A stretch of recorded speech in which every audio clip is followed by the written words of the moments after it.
డబ్బు, అనారోగ్యం, ఉద్యోగం, వ్యాపారం, అప్పులతో బాధపడుతున్నారా? మీకోసమే launch your future programme.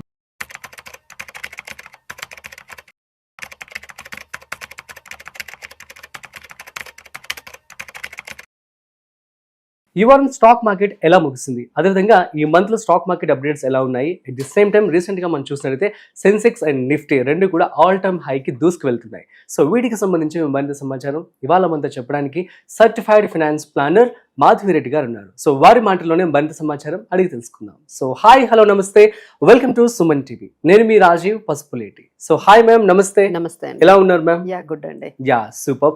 So market చూస్తున్నట్లయితే అప్డేట్స్ ఈసారి చాలా పాజిటివ్ గానే క్లోజ్ అయినట్టుగా తెలుస్తుంది. సో ఏమంటారు, ఏ కారణాలు అయి ఉండొచ్చు? యా సో మీరు అన్నట్టుగా మార్కెట్స్ అయితే చాలా close to all time high కి రీచ్ అయిపోతున్నాయండి. సో ఆల్మోస్ట్ 8 months పట్టింది ఈ ఆల్ టైమ్ హై కి, అంటే ఆల్ టైమ్ హై దగ్గరికి వెళ్ళడానికి. సో మనం సెన్సెక్స్ ఆల్ టైమ్ హై చూసుకుంటే 85,978, బట్ రైట్ నౌ 84,058, అంటే 1000 points కి మనకి 1000-2000 points కి కొంచెం మనకి దూరంగా ఉన్నాము ఆల్ టైమ్ హైకి. లాస్ట్ టైం మనం లాస్ట్ డే చూసుకున్నట్లయితే 300 points అబౌవ్ తో మార్కెట్స్ క్లోజ్ అయ్యాయి. అలానే మనకి నిఫ్టీ చూసుకున్నట్లయితే 88 points తో 25,637 దగ్గర మనకి క్లోజ్ అయ్యాయి. సో ఆల్ టైమ్ హై అయితే 26,277 అండ్ 25,637 దగ్గర ఉన్నాము. So very much near to all time హైకి మనం వెళ్ళబోతున్నట్టుగానే మనకి మార్కెట్స్ చాలా పాజిటివ్ గా అయితే కనిపిస్తున్నాయండి. సో దీనికి ఇంత సడన్ గా ఒక్కసారిగా ఈ లాస్ట్ 2 days లో నుంచి మార్కెట్స్ ఎస్పెషల్లీ ఫ్రైడే రోజు అయితే ఇంత పాజిటివ్ గా మార్కెట్స్ వెళ్ళడానికి కారణం అయితే ఎఫ్ఐఐస్ అని చెప్పొచ్చండి. సో ఎఫ్ఐఐస్ ఆల్మోస్ట్ 12,500 crores ఒక్క రోజులోనే క్యాష్ సెగ్మెంట్ లో ఇన్వెస్ట్ చేశారు. సో అంతా కూడా పాజిటివ్ గా, అందుకనే మార్కెట్స్ 25,500 ని కూడా బ్రీచ్ చేసి 25,637 దగ్గర క్లోజ్ అయ్యాయి. అంటే so very much like because of FIIs buying అని చెప్పొచ్చు. ఇంకొకటి మనం చూసుకున్నట్లయితే కొంచెం జియో పొలిటికల్ టెన్షన్స్ కూడా తగ్గి మన రీటైలర్ ఇన్వెస్టర్స్ కూడా కొంచెం పాజిటివ్ గా కొంచెం కూల్ ఆఫ్ అయ్యారు. అలాగే క్రూడ్ ఆయిల్ కూడా చాలా వరకు, అంటే ఒక టైంలో $81 అయిపోయిందండి. ఎప్పుడైతే ఈ గల్ఫ్ లో టెన్షన్స్ వచ్చాయో, క్రూడ్ ఆయిల్ డిస్ట్రప్షన్స్ వస్తున్నాయని చెప్పేసి $81 per barrel అయింది. ఇప్పుడు దాదాపుగా $66-67 దగ్గర తగ్గిపోయిందంటే ఎంత వరకు కూల్ ఆఫ్ అయ్యాయో దాదాపు 20% తగ్గిపోయిందండి క్రూడ్ ఆయిల్. సో ఈ పాజిటివ్ న్యూస్ అంతా కూడా గ్లోబల్ లో మనకి జరుగుతున్న పాజిటివ్ న్యూస్ అంతా కూడా మనకి ఫేవరబుల్ గా ఫైనల్ గా, అంటే ఎప్పుడు గ్లోబల్ న్యూస్ మనకి నెగటివ్ గా అనుకున్నాం. ఇరాన్ ఇజ్రాయెల్ వార్ అనేది ఖచ్చితంగా ఎఫెక్ట్ చూపిస్తుందని మనం డిస్కస్ కూడా చేయడం జరిగింది. కానీ ఇప్పుడు ఏంటంటే కొంచెం కూల్ ఆఫ్ అవ్వడము, అక్కడ కొంచెం ఈ political geo political especially Gulf లో ఏదైతే సిచ్యువేషన్స్ ఉన్నాయో అవి కొంచెం ఈజ్ అవ్వడంతో మార్కెట్స్ మళ్ళీ ఒక్కసారిగా మళ్ళీ మనకి ఈ విధంగా ర్యాలీ అనేది కనిపించింది. అలానే జూన్ ఎక్స్పైరీ కూడా మనం చూసుకుంటే, అంటే లాస్ట్ 4 months నుంచి ఎవ్రీ మంత్ పాజిటివ్ గా క్లోజ్ అవుతూ వస్తుంది. సో జూన్ లో కూడా మనకి జూన్ సిరీస్ కూడా మార్కెట్స్ పాజిటివ్ గా క్లోజ్ అయ్యండి. So these are all. ఇంకా మనకి ఇప్పటి నుంచి మార్కెట్స్ ఎలా ఉండబోతున్నాయి, ఇప్పటి వరకు అయితే మనకి ఈ పాజిటివ్ న్యూస్ వరకు వెళ్ళింది. సో నెక్స్ట్ వీక్ గానీ నెక్స్ట్ మార్కెట్స్ ని ఆల్ టైమ్ హైకి తీసుకువెళ్ళగలిగే అంశాలు ఏమున్నాయి అని మనం చూసుకున్నట్లయితే అది ఎస్పెషల్లీ ట్రంప్ అని చెప్పొచ్చండి. సో ఎందుకంటే July 9th మనకి ఆయన ఇచ్చిన ట్రంప్ అంటే టారిఫ్స్ మీద ఇచ్చిన పాజ్ అనేది డెడ్ లైన్ అనేది క్లోజ్ అయిపోతుంది. 9th తర్వాత ఆయన అయితే ముందు టారిఫ్స్ పెట్టారు, తర్వాత పాజ్ చేశారు. సో దానికి July 9th అని ఒక డెడ్ లైన్ పెట్టారు. సో దానికి వెరీ మచ్ క్లోజ్ అనేది మనం వెళ్తున్నాము. సో ఇప్పుడు కానీ ఆయన దేర్ ఆర్ 2 options అండి.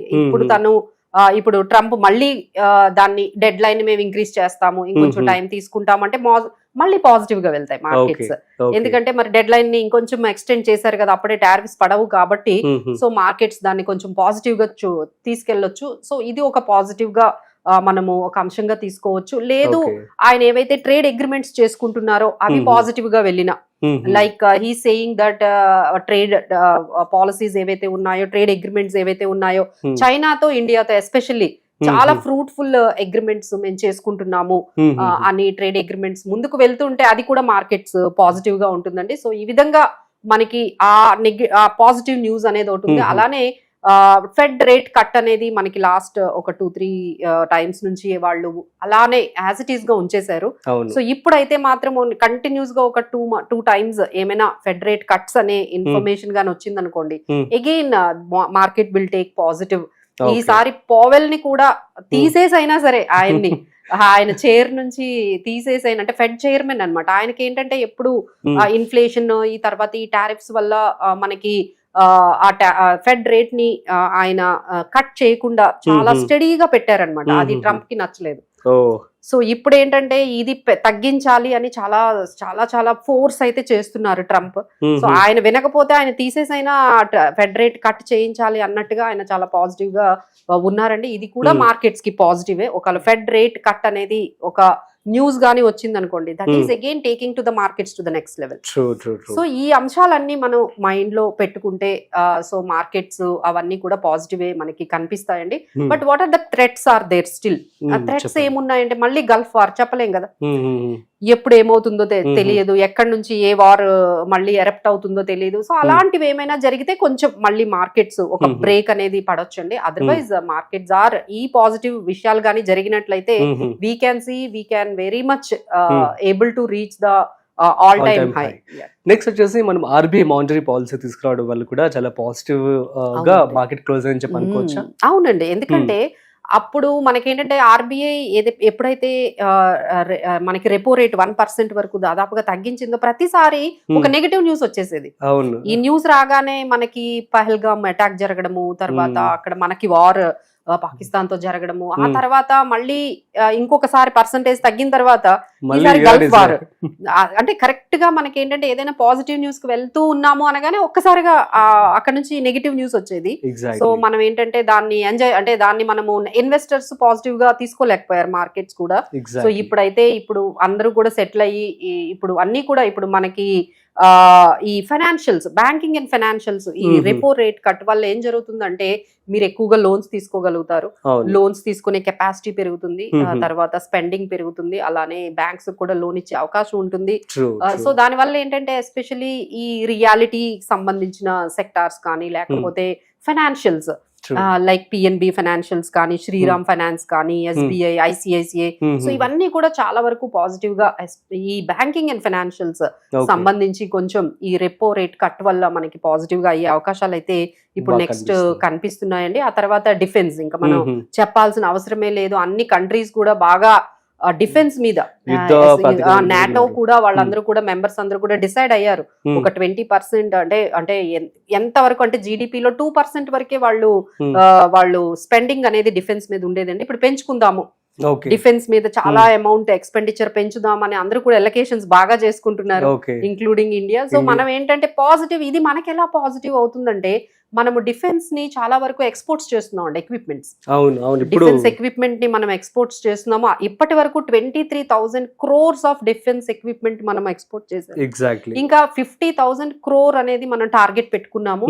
సో ఇప్పుడు ఈ సిచ్యువేషన్స్ చూస్తుంటే అది మనం ఈజీగా అచీవ్ అయిపోతాం అన్నట్టుగానే కనిపిస్తున్నాయి. ఎందుకంటే every country wants to make it defence equipments మీద, వాటి మీద బాగా స్పెండింగ్ చేస్తున్నారు కాబట్టి హెచ్ఏఎల్, పారాస్ డిఫెన్స్, తర్వాత బిడిఎల్, బిఈఎల్ ఇలాంటి ఈ కంపెనీస్ అన్ని కూడా చాలా లైమ్ లైట్ లోకి వచ్చాయండి. ఇంక్లూడింగ్ డ్రోన్ కంపెనీస్ కూడా చాలా వరకు లైమ్ లైట్ లోకి వచ్చాయి. So these are all banking and financials కానీ, డిఫెన్స్, తర్వాత మెటల్ సెక్టార్స్. ఇంకా ఫెడ్ రేట్ కట్ వచ్చింది అనుకోండి, ఈ ఐటీ స్టాక్స్ కొంచెం పాజిటివ్ గా ఉంటాయి. సో మీరు ఇంకా కావాలి అనుకుంటే ఐటీ స్టాక్స్ లో ఇన్వెస్ట్ చేసుకోవచ్చు. ఈ financials and as well as banking sectors, ICICI, PNB ఇలాంటి కొన్ని సెక్టార్స్ లో అయితే ఇన్వెస్ట్ చేసుకోవచ్చు. నెక్స్ట్ మనం గోల్డ్ రేట్ కూడా చూస్తున్నాము, ఆల్ టైమ్ హైక్ వెళ్ళిపోయింది, సడన్ గా కొంచెం తగ్గింది. సో దీన్ని మనం ఎలా చూడొచ్చు, ఇంకా తగ్గుతుంది అంటారా? అదేనండి, ఇప్పుడు అందరూ అదే అడుగుతున్నారు, ఎంతవరకు అసలు పెరగడానికి కారణం అయితే ఈ గల్ఫ్ వార్ వల్ల ఒక్కసారిగా 1,02,000 వరకు వెళ్ళింది. ఇప్పుడు అది 98,000, 97 ఈ రేంజ్ లోకి వస్తుంది. సో దీనికి కారణం మనకి తెలుసు. ఈ కొంచెం ఎప్పుడైతే టెన్షన్స్ అనేవి ఈజ్ అయ్యాయో ఇమీడియట్ గా కొంచెం, బట్ ఎక్కువ అయితే ఎక్స్పెక్ట్ చెయ్యలేమండి. అంటే it would be ranging between maybe 95,000, 1 lakh.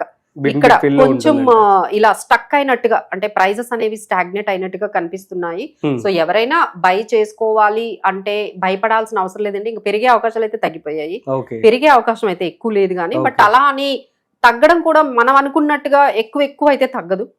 So maybe it would between 95,000-96,000 అయితే ఉంటుంది. సో ఎవరైనా ఇన్వెస్ట్ చేసుకోవాలి అనుకుంటే ఈ ప్రైస్ లో కన్సంప్షన్, ఎవరికైనా ఇంట్లో ఏమైనా శుభకార్యాలు ఉంటే ఈ ప్రైజెస్ లో అయితే బై చేసుకోవచ్చు అండి. బట్ సిల్వర్ కి అయితే మంచి ర్యాలీ ఉందండి, అవును అవును చాలా ర్యాలీ Silver. ఉంది. సో వీఆర్ రికమెండింగ్ అందరికీ కూడా సిల్వర్ ఈటీఎఫ్స్ చాలా ఈజీ అండి. మీకు డిమాట్ అకౌంట్ ఉంటే ఓ 30 రూపీస్ ఒక యూనిట్, 40 రూపీస్ ఒక యూనిట్ వస్తుంది. అవును అవును సో ఎంత ఒక 5000 1000 ఉన్నా సరే మీరు సిల్వర్ లో మీరు ఇన్వెస్ట్ చేసుకోవచ్చు అండి. అది సిల్వర్ ఈటీఎఫ్స్ అంటారు. సో మీకు కావాలి అంటే మేము గైడ్ చేస్తాము. Yes. ఎవరెవరికైతే డిమాట్ అకౌంట్ ఉందో వాళ్ళందరూ కూడా సిల్వర్ లో కొంత అమౌంట్ మీరు 1000 2000 ఏ అమౌంట్ అయినా మీరు పెట్టుకోవచ్చు అండి. అంత తక్కువ అమౌంట్ ఉంది, మనం ఏంటి వీళ్ళు లక్షల్లో చెప్తున్నారు, అది అదేం లేదండి. ఈటీఎఫ్స్ అనేవి యూనిట్స్ లో ఉంటాయి కాబట్టి మనకి 37-38 రూపీస్ కే ఒక యూనిట్ వస్తుంది. మీకు ఎన్ని యూనిట్స్ కావాలంటే అన్ని యూనిట్స్ కొనుక్కోవచ్చు. 1000 రూపీస్ తో కూడా మీరు ఇన్వెస్ట్ సిల్వర్ లో చేసుకోవచ్చు. సో గోల్డ్ ర్యాలీని మనం క్యాచ్ చేయలేకపోయామని బాధపడే వాళ్ళకి సిల్వర్ అయినా అట్లీస్ట్ మనం ఈ ర్యాలీలో పార్టిసిపేట్ చేయాలంటే నెమ్మదిగా మీకు ఎవ్రీ టైం మనీ ఉన్నప్పుడు ఈ సిల్వర్ ఈటీఎఫ్స్ అయితే బై చేసుకోవచ్చు. Super ma'am, thank you so much. So guys, మీ అందరికీ అర్థమైంది కదా. సో ప్రస్తుతం స్టాక్ మార్కెట్ అయితే చాలా పాజిటివ్గానే క్లోజ్ అయింది. సో జియో పొలిటికల్ టెన్షన్స్ కావచ్చు, whatever it is, long term ఇన్వెస్ట్మెంట్లో కనుక మీరు కనుక పెట్టుబడి పెట్టినట్లయితే సో మీకు పాజిటివ్గానే ఉంటుంది. ఇవన్నీ కూడా ఎప్పటికప్పుడు వస్తూ ఉంటాయి, పోతూ ఉంటాయని చెప్పడం జరిగింది. అట్ ది సేమ్ టైం మీరు కనుక గోల్డ్ అండ్ సిల్వర్లో కనుక పెట్టుబడి పెట్టుకోవాలనుకున్నట్టయితే సిల్వర్కి ప్రస్తుతం అయితే మంచి ర్యాలీ అయితే ఉండడం జరిగింది కాబట్టి సో సిల్వర్లో పెట్టుబడి పెట్టుకుంటే మంచిది అని చెప్పి మాధవి రెడ్డి గారు కూడా చెప్పడం జరిగింది. That's it. సో మరొక ఇంట్రెస్టింగ్ కాంటెంట్తో మళ్ళీ కలుద్దాం. అంతవరకు చూస్తూనే ఉండండి సుమన్ టీవీ.